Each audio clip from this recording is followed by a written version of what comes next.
Bismillah, alhamdulillah, wassalatu wassalamu ala rasulillah, wa ala alihi wa sahbihi wa man wala. Rabbi israh li sadri wa yassir li amri, wahlul 'uqdatam min lisani yafqahu qawli. Ibu-ibu, bapak-bapak, dan adik-adik pengajian keagamaan yang dirahmati Allah, Assalamualaikum warahmatullahi wabarakatuh. Rasulullah SAW dalam sebuah hadis bersabda, saya berikan rangkumannya ya, bahwasanya beliau tidak takut umatnya, kita semua ini, akan terjerumus ke dalam penyembahan matahari ataupun bintang ataupun bulan. Beliau tidak takut kita akan terjerumus tersebut. Kita cukup kuat. Tetapi yang beliau takutkan adalah, yang beliau khawatir adalah kita akan terjerumus ke dalam penyembahan apapun selain Allah karena ria, karena showing off, karena ingin mendapat pujian dari makhluk Allah. Ya, jadi yang Rasulullah SAW takutkan atau khawatirkan terhadap kita adalah riaknya, ya, karena kita eh, ingin mendapatkan pujian, penghargaan atau apapun dari makhluk Allah, kita rela melakukan sesuatu. Jadi kita bukannya menyembah mataharinya tadi, bukan menyembah bintangnya tadi, bukan menyembah bulannya tadi, insya Allah akidah kita cukup kuat, tetapi karena ria, karena ingin dipuji, kita melakukannya. Ya, bukan atas dasar percaya, tapi karena atas dasar ingin mendapatkan sesuatu dari makhluk Allah. Ya, yang disebut tadi ria, berupa pujian atau berupa kepercayaan, diberikan kepercayaan sesuatu. Nah, ibu-ibu, bapak-bapak, dan adik-adik pelajar kirimah Allah, 2 minggu yang lalu berturut-turut kita membahas dua penyakit hati. Yang pertama, senang mendapatkan reputasi atau mengejar reputasi. Yang kedua adalah takut dikritik atau takut disalahkan. Nah, ini aplikasi dua penyakit ini umum, ya, bukan masalah agama saja, ya, di kantor ingin dipuji, apapun itu penyakit hati, ya. Nah, dua hal ini menjadi sangat berbahaya kalau sudah masuk ke dalam hal ibadah, kalau sudah masuk ke dalam ranah ibadah. Jadi kita melakukan ibadah karena ingin mendapatkan pujian, ingin mendapatkan kepercayaan. Nah, itu yang paling berbahaya dan itulah yang disebut ria, ya, atau dalam bahasa Inggris showing off. Ya, jadi kita inginkan sesuatu dari makhluk Allah, misalnya pujian, kepercayaan. Dengan demikian kita melakukan hal tersebut. Ya. Ada juga ria yang lebih kecil, adalah kita melakukan sesuatu karena takut eh, di katakanlah dikritik, ya, karena takut tidak ngetren kita lakukan. Ya, itu juga sama, ya, opposite-nya sifatnya, tapi sama-sama dalam konteks ria, walaupun kalau dalam konteks agama eh, derajatnya lebih kecil, atau kadang kalaupun sudah dikatakanlah mau di at gunpoint, ya mungkin kita tidak apa-apa melakukan sesuatu yang eh, dikatakanlah tidak sesuai dengan syariah demi keselamatan hidup kita, ya, tidak apa-apa, ya. Ada juga yang tidak melakukan itu, tidak apa-apa, masya Allah, tapi kebanyakan kita lebih baik menyelamatkan hidup kita. Insya Allah kita dapat mengisi sisa hidup kita berikutnya dengan ibadah dan memohon ampun kepada Allah. Nah, itu mengenai ria, ya. Kemudian apa sih akar dari ria tersebut, ya, apa yang menjadi uh, penyebab ria tersebut?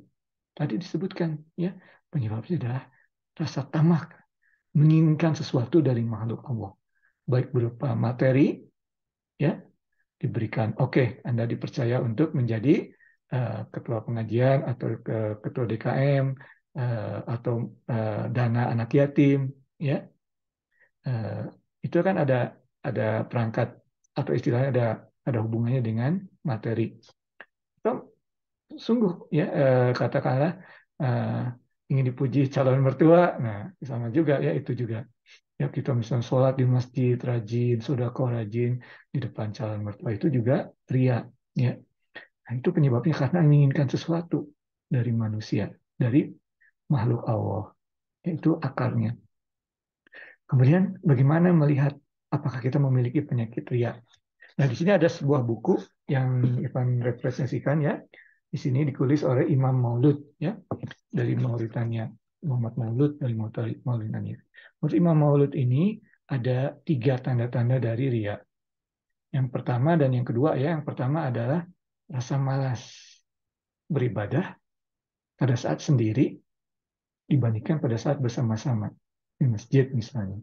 Yang kedua adalah kurang aktivitas beribadahnya pada saat sendiri dibandingkan pada saat bersama-sama di depan halayak. Ya, misalnya kalau di rumah nggak sholat sunat, tapi kalau di masjid sholat sunat dulu segala macam. Di rumah malas membaca Al-Quran atau kurang bacaan Al-Qurannya, tapi di masjid rajin baca Al-Quran. Ya, di depan halayak di masjid. Nah, itu salah satu tanda-tandanya. Nah, ini bukan berarti kalau pada saat kita ke masjid, kemudian melihat orang-orang banyak baca Quran, kemudian kita terinspirasi oleh mereka, kemudian kita membaca Al-Quran, bukan berarti itu dilarang, bukan berarti itu riya ya. Ya, kalau kita menyambut baik atau terinspirasi dari kegiatan baik orang-orang yang ada di masjid itu bukan riya ya. Walaupun kata orang di rumah susah, tapi datang ke masjid kemudian merasa terinspirasi. Nah, itu berbeda ya. Tetapi poinnya di sini adalah menjaga niat kita. Ya, kalau niat kita ini ternyata terinspirasi di masjid, insya Allah pada saat pulang ke rumah juga kita tetap melaksanakannya. Nah, insya Allah itu baik. Tapi kalau niatnya tadi itu ya ingin dipuji, nah itu dia yang ria. Ya, itu tadi 2 ya, malas atau kurang. Yang ketiga, senang mendapatkan pujian, kemudian meningkatkan ibadahnya. Misalnya membuat video kajian, kalau banyak like-nya langsung sering. Pada saat like-nya sedikit, malas. Itu tanda-tanda ria. Ya. Kalau memang ikhlas, insya Allah, eh, mau yang banyak like, mau yang nggak ada like, tetap. Yang penting karena Allah. Ya. Ini bukan untuk menjaga popularitas atau pengen dianggap soleh atau bagaimana. Ya, tetap menjalankan eh, apa menyampaikan ajaran Allah dan Rasulullah SAW. Ya, jadi itu tanda-tandanya menurut Imam Maulud ini. Ya, kemudian bagaimana mengatasi ria ini? Kalau seandainya kita mau tuh, oh ada ya. Banyak sebetulnya buku-buku lain yang menyebutkan yang bisa direferensi. Tapi yang pertama ya di sini yang mengenai ria tadi ya, untuk menguranginya pertama tadi dua penyakit yang telah kita bahas, senang dipuji, senang inspirasi. Ini secara umum ya, eh, takut dikritik, takut disalahkan secara umum. Ini bukan hanya agama. Itu hilangkan itu rasa tersebut itu. Ya, ingat tuh, hilangkan itu 2 hal itu. Kalau sumbernya sudah ditutup di situ, ya awalnya sudah ditutup, tidak akan masuk ke ranah agama karena yang dari yang umum juga sudah tidak suka ya. Karena biasanya kita kalau tiap umum lakukan lama-lama jadi berani di masalah agama juga melewati batas ya, jadi seolah-olah batasnya itu terhilangkan. Jadi itu 2 itu hilangkan, itu yang pertama dan yang kedua ya. Kemudian eh, yang ketiga adalah di sini hubungannya dengan tanda yang ketiga tadi. Jangan minta kepada manusia. Bukan berarti tidak boleh minta tolong ya, nanti kita kembali ke situ. Hilangkan keinginan untuk minta dari manusia ataupun rasa takut dari manusia.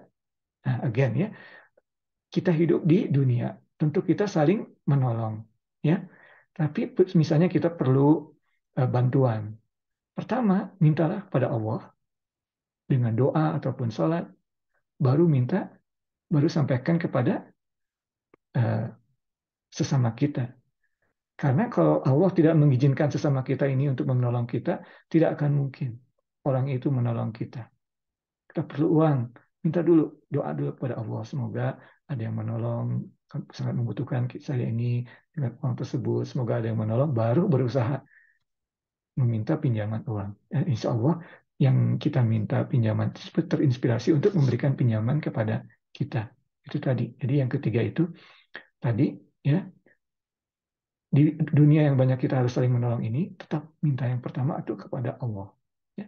Kemudian yang terakhir adalah jangan takut. Nah ini bukan berarti kita boleh seenaknya sudah pulang, nggak usah takut. Jangan, harus hati-hati ya. Jangan berbuat tidak sopan atau jangan, harus hati-hati tetap. Tapi jangan takut kepada manusia, ya, takut kepada Allah. Ya. Nah di sini ada salah satu hadis Rasulullah SAW yang sangat terkenal ya pada Ibu Abbas kalau nggak salah. Tidak disebutkan di buku ini, tapi kalau tidak salah ini hadisnya diriwayatkan oleh Ibn Abbas. Ya. Hadisnya, singkat saya, takut atau takwa kepada Allah. Ya, ingatlah kepada Allah. Karena Allah akan melindungimu. Kemudian, ingatlah pada Allah. Karena pada saat kamu ingat kepada Allah, Allah akan berada di hadapanmu. Ya. Dan jika kamu meminta sesuatu, mintalah kepada Allah. Ini dari hadisnya. Dan jika kamu perlu pertolongan, mintalah pertolongan kepada Allah. Kemudian disebutkan, jika seluruh dunia ini bersatu untuk menolongmu, tapi Allah tidak mengizinkan pertolongan itu, tidak akan ada pertolongan bagi kita. Dan sebaliknya, jika seluruh dunia bersatu untuk mencelakakan kita, tapi Allah tidak mengizinkan itu, maka tidak akan celaka kita. Ya, jadi ini isi hadisnya tadi. Jadi tetap ingat ya hadis tersebut. Ya, Allah Subhanahu Wa Taala yang berkuasa, ya, ala kulli syai'in qadir dalam Al-Quran. Ya, beliau yang Azza wa Jalla yang maha menentukan. Ya, itu tadi how to cure it, ya, bagaimana cara menyembuhkannya. Kemudian ada practical tips ya, ini yang terakhir di kajian kita kesempatan kali ini. Rasulullah SAW mengajarkan kepada kita untuk membaca surat Al-Ikhlas. Ya, apa salah satu fadilah dari surat Al-Ikhlas atau Qul huwallahu ahad adalah, dari banyak ya fadilahnya atau banyak utamanya, tapi salah satunya adalah menjaga keikhlasan kita. Jadi kalau kita banyak membaca surat Al-Ikhlas, ya, insya Allah Allah akan membersihkan hati kita sehingga hati kita ikhlas melakukan sesuatu hanya karena Allah. Itu dari sisi Quran. Dari sisi hadis, Rasulullah SAW juga mengajarkan doa yang disebut sayyidil istighfar, ya. Allahu la ilaha illa ant khalaqtani wa ana abduka, dan seterusnya, ya. Itu disebut sayyid istighfar, maaf. Yaitu pemimpinnya istighfar, yang utama istighfarnya. Itu kalau membaca. Jadi kalau banyak membaca surat Al-Ikhlas, ya, ataupun sayyidul istighfar, misalnya sedang sambil jalan, sedang di train, ya, di kereta api, atau sedang di bis, atau sedang menyetir, membaca sayyidul istighfar, insya Allah hati kita menjadi ikhlas. Demikian ibu-ibu, bapak-bapak, dan adik-adik pengajian kajian mati Allah, yang benar hanya dari Allah, kesalahan dari Irfan. Mohon maaf. Wabillahi taufiq wal hidayah. Assalamualaikum warahmatullahi wabarakatuh.